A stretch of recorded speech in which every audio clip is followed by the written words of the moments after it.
بسم الله الرحمن الرحيم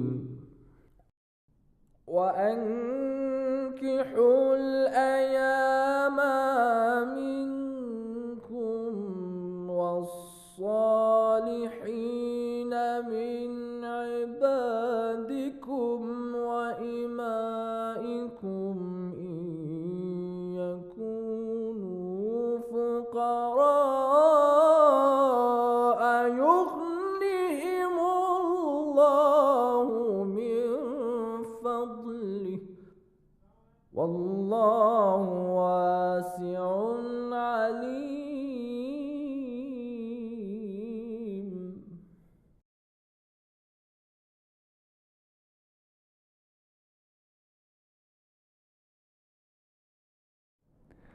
اعوذ باللہ من الشیطان الرجیم بسم اللہ الرحمن الرحیم وبہ نستعین وهو خیر الناصر ومعین والحمد للہ رب العالمین والصلاة والسلام علی محمد وآلہ الطاہرین اللہم صلی علی محمد وآل محمد وعجل فرجہم اما بعد.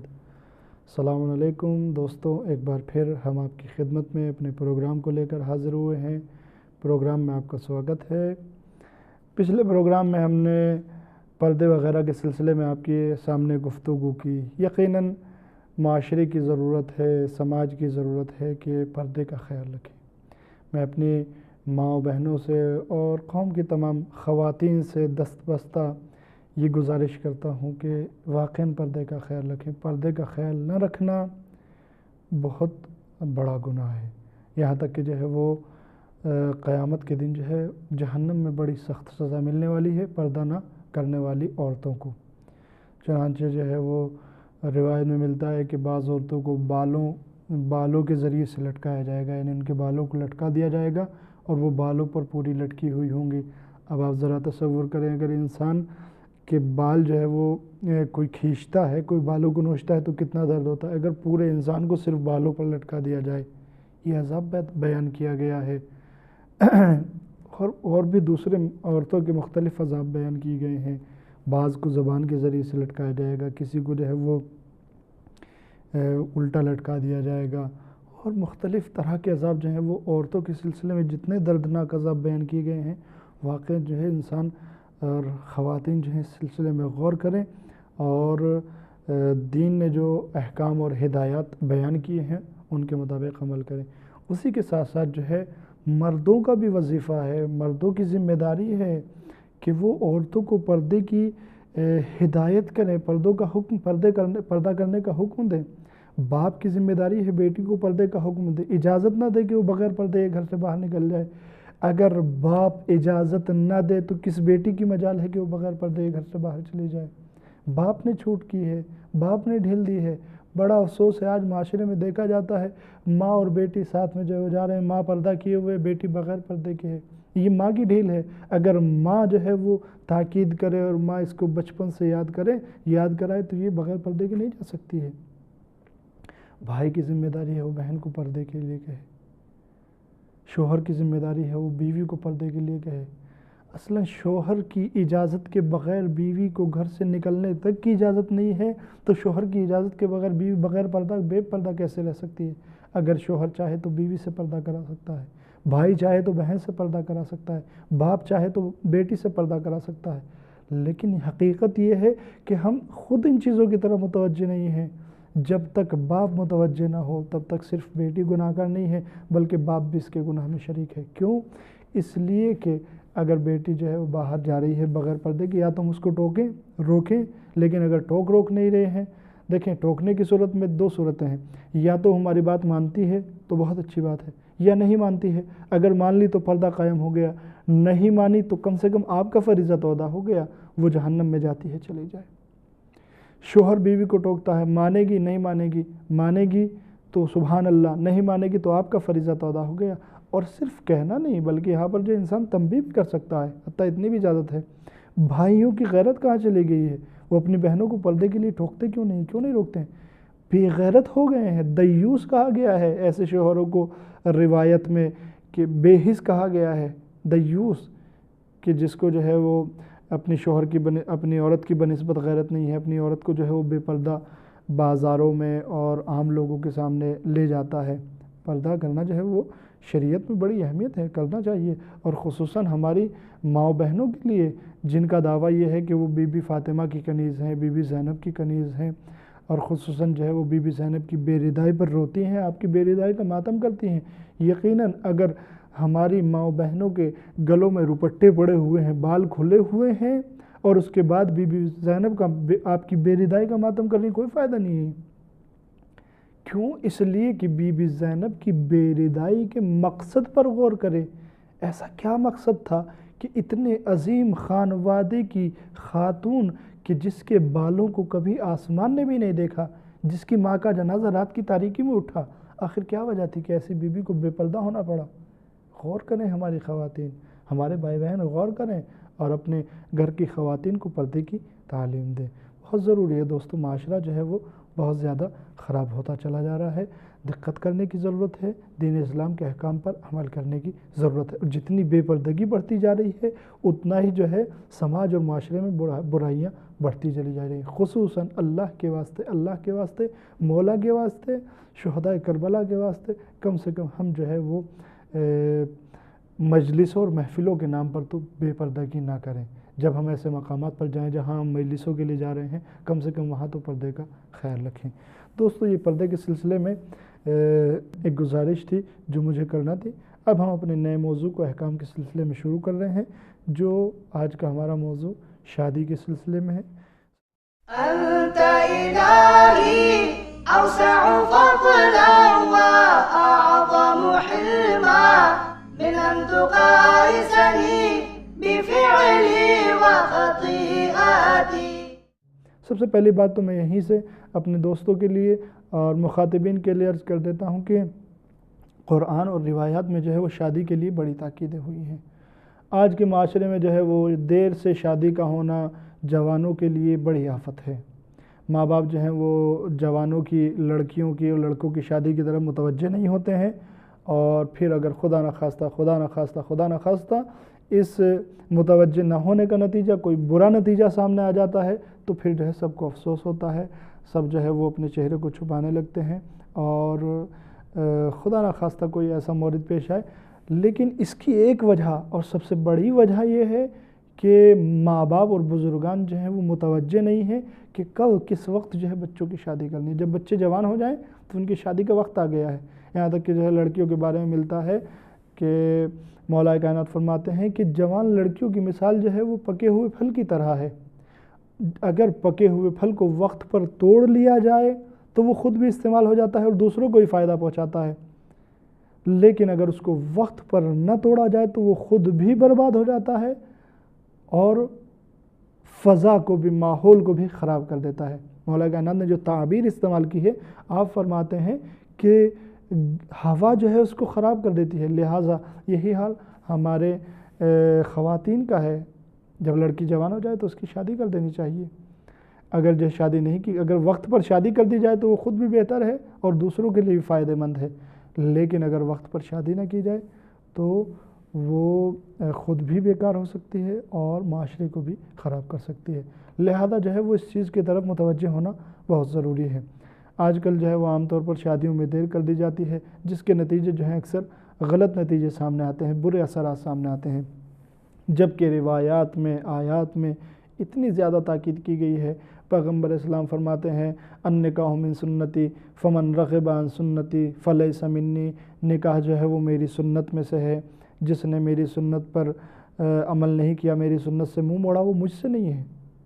لہذا جو ہے وہ نکاح یعنی یہی شادی کی اور نکاح، اسی طریقے سے جو ہے وہ دوسری احادیث پیغمبر اسلام سے موجود ہیں۔ لہذا جو ہے وہ بزرگوں کو بچوں کے لیے اس بارے میں غور اور فکر کرنا چاہیے۔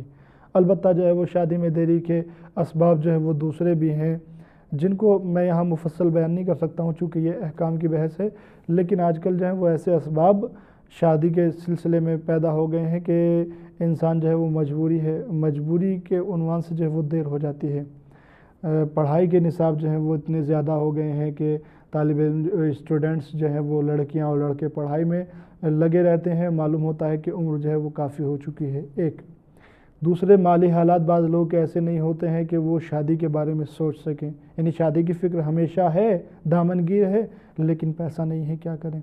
تیسرے جو ہیں وہ شادی کے اخراجات اتنے زیادہ ہو گئے ہیں کہ انسان شادی کا نام سوچتے ہوئے ڈرتا ہے، جہیز اتنا ہو گیا ہے، اور نہ جانے جو ہے وہ ٹھیک ہے ولیمے میں دوستوں کو، رشتہ داروں کو، مومنین کو دعوت کرنا بہت اچھی بات ہے، لیکن اس میں ضروری نہیں ہے کہ ساتھ ہی طرح کے کھانے بنائے جائیں، طرح طرح کے کھانے بنائے جائیں، بلکہ ایک کھانے پہ بھی جو ہے وہ شادی کی جا سکتی ہے، لڑکیوں کو رخصت کیا جا سکتا ہے۔